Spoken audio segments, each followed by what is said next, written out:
उम्र का चिंता छोड़कर हर छात्र अपनी जवानी झोंक रहा है कि कहीं मिल जाए एक सरकारी नौकरी। इस उम्मीद में खुद को तोड़ रहा है।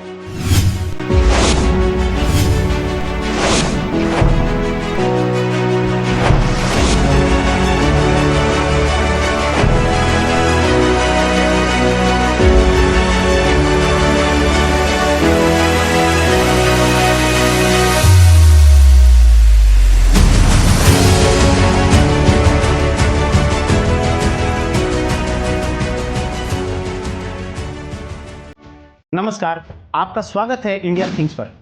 आज हम एक ऐसे मुद्दे के बारे में बात करेंगे जिसने बिहार के लाखों युवाओं के सपनों को झकझोर दिया है। बिहार पुलिस कांस्टेबल भर्ती परीक्षा, जिसे केंद्रीय चयन परिषद CSBC आयोजित करता है, जो हमेशा पेपर लीक के घोटाले के मामले में सुर्खियों में बना रहता है। पेपर लीक, नकल और जांच गिरफ्तारियां, यह सब कुछ इतना गंभीर है कि लाखों छात्रों का भविष्य दांव पे लग गया। आखिर हुआ क्या यह बिहार का सबसे बड़ा घोटाला है? तो आइए इसको हम लोग स्टेप बाय स्टेप बारीकी से समझते हैं। आइए तथ्यों को पड़ताल करने से पहले जरा CSBC के बारे में तो जान लें। तो CSBC एक बिहार सरकार का निकाय है, जिसे 2008 में गवर्नर द्वारा उसको स्थापित किया गया। CSBC का घोटाला जो परीक्षा कराती है कांस्टेबल की, इसमें तो कई ज्यादा चर्चित घोटाले हुए, लेकिन उसमें से भी सबसे ज्यादा चर्चित घोटाला अक्टूबर 2023 का हुआ। यह परीक्षा बिहार पुलिस में 21,391 पदों को आवेदन किया गया था, मतलब लगभग 18 लाख। उस 18 लाख जनसंख्या में जो छात्र भरे थे फॉर्म, उस सब में 1 अक्टूबर 2023 को 37 जिले और 529 केंद्र बनाए गए थे, ताकि सब बच्चे अच्छे से परीक्षा दे पाएं। यह परीक्षा 2 शिफ्टों में हुई थी। इसके बाद 7 अक्टूबर और 15 अक्टूबर की परीक्षा होनी थी, लेकिन थोड़ा जरा ठहरिए, 1 अक्टूबर की परीक्षा के बाद जो हुआ उस सबको हैरान कर दिया। मैंने जैसा बताया आपको, 1 अक्टूबर को परीक्षा शुरू होते ही सोशल मीडिया पर दावे होने लगे कि परीक्षा पत्र लीक हो गया। पटना में कंकड़ बाग में द्वारिका कॉलेज है एक, उस केंद्र पर 6 छात्र यानी 6 स्टूडेंट को, जिनसे यह पता चला कि उन लोगों को पहले से ही प्रश्न पत्र यानी उत्तर सहित मिल चुका है। कुछ लोगों ने दावा यह भी किया कि शिफ्ट के जो 2 अगले शिफ्ट हैं, उसके प्रश्न पत्र सोशल मीडिया पर ऑलरेडी उपलब्ध हो चुके थे। छात्रों ने ट्विटर, जो कि अब X हो गया है, पर गुस्सा अपना जाहिर किया और CSBC से 1 अक्टूबर की परीक्षा रद्द करने की मांग की। यह सिर्फ एक शुरुआत थी। नकल और धोखाधड़ी। CSBC ने बताया कि कई केंद्रों पर छात्रों को इलेक्ट्रॉनिक्स डिवाइस, सोचिए CSBC खुद बता रहा है इस बात कि कई केंद्र पर जो डिवाइस मिले हैं, मोबाइल फोन ब्लूटूथ के साथ नकल करते हुए पकड़े गए। भभुआ में तो एक प्रिंसिपल ही इसमें शामिल था, जिसे गिरफ्तार किया गया। बिहार के जो आर्थिक इकाई बनी गई है EOU, जिसे इकोनॉमिक्स ऑफेंस यूनिट कहते हैं, इसने भी साबित किया कि नहीं, परीक्षा की घोटाला हुई है। जैसे मैं आपको बताता हूं कि इस बात को EOU ने स्वीकार किया कि BPSC जैसे पेपर भी इसमें शामिल थे लीक में। और ये सब सारी चीज होने के बावजूद EOU ने एक और काम किया, अपना जांच करना चालू कर दिया। इस जांच में पता चला कि 21 जिलों में 67 FIR दर्ज की गई EOU के द्वारा, जो बिहार का आर्थिक निकाय। 148 लोग गिरफ्तार हुए।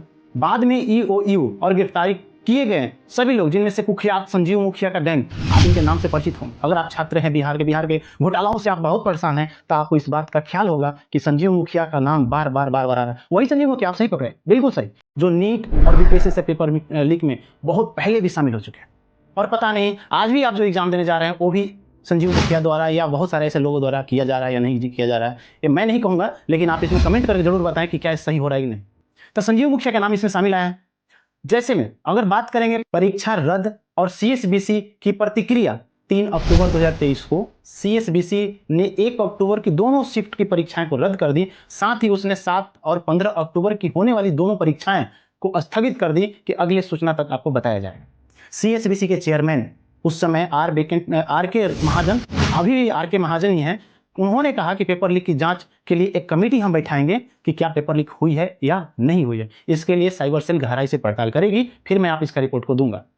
क्या इतने बड़े स्तर पर, आप सोचिए कि क्या इतने बड़े स्तर पर लीक होने के बाद सिर्फ रद्द करना ही क्या इसका सॉल्यूशन है, और क्यों बार बार ऐसी घटनाएं होती रही है?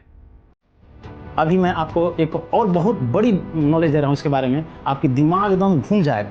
जैसे जांच में पता चला कि लीक के पीछे एक बड़ा रैकेट काम कर रहा है, बहुत बड़ा रैकेट काम कर रहा है। मैं अभी आपको इसका खुलासा करता हूँ। EOU ने संजीव मुखिया को इस घोटाले का मास्टरमाइंड बताया, जिसके गैंग में न सिर्फ सीएसबीसी बल्कि नीट और बीपीएससी जैसे परीक्षाएं के पेपर लीक किए हुए आरोप लगाए। एक गिरफ्तार हुआ एक व्यक्ति जिसका नाम कौशिक कुमार करके नाम था।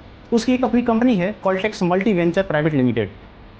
ये कंपनी क्या करती है, इसको कॉन्ट्रैक्ट दिया गया कि भाई आप एक पेपर बनाइए, मतलब एग्जाम का पेपर, और वो पेपर बनाने के लिए जो एक सिस्टम तैयार किया गया, उस सिस्टम का नाम है सिंगल रूम सेल कंपनी।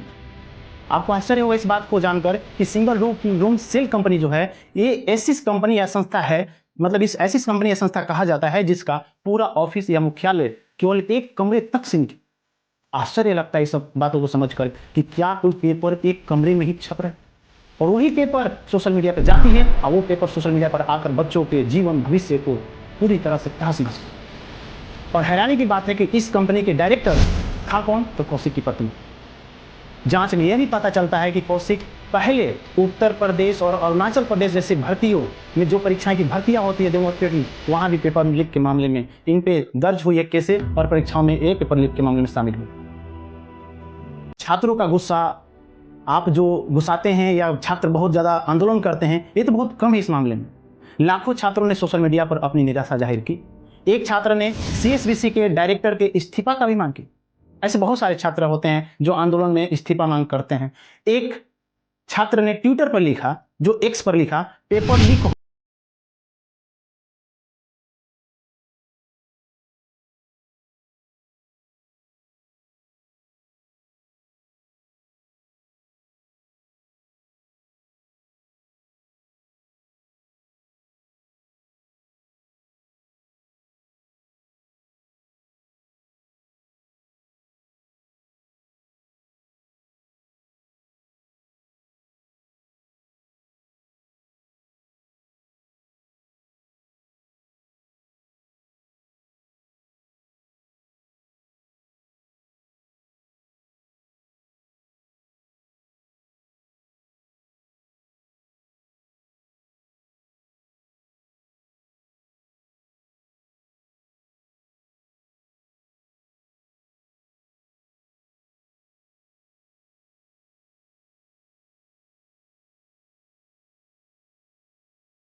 एक सुनहरा मौका आता है।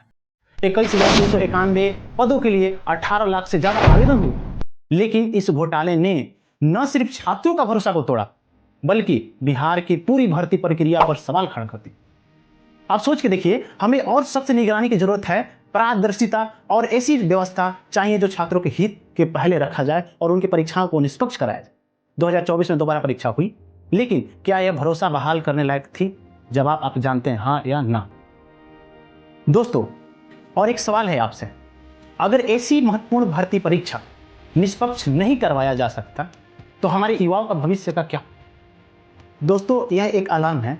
जब हमारे युवाओं का भविष्य दांव पर हो तो हम चुप नहीं रह सकते। मैं आपसे अपील करता हूं कि अपनी आवाज़ उठाएं, इस वीडियो को शेयर करें, लाइक करें और सोशल मीडिया पर इस मुद्दे के बारे में बात करें। सीएसबीसी बिहार सरकार और केंद्र की जवाबदेहियों को मांगें कि आप जवाब दें। अगर हम अब नहीं बोलें तो ऐसे घोटाले होते रहेंगे और सपने को कुचले जाएंगे। आइए बिहार के युवाओं के साथ खड़े हो और निष्पक्ष सिस्टम के लिए सब मिलकर एक साथ लड़ें। अगर आपको यह वीडियो आंखें खोलने वाला लगे तो कमेंट में बताएं सीएसबीसी द्वारा किया गया घोटाले के लिए क्या करना चाहिए। अगली बार तक जागरूक रहें और सवाल पूछते रहें। बहुत बहुत धन्यवाद। जय हिंद, जय भारत।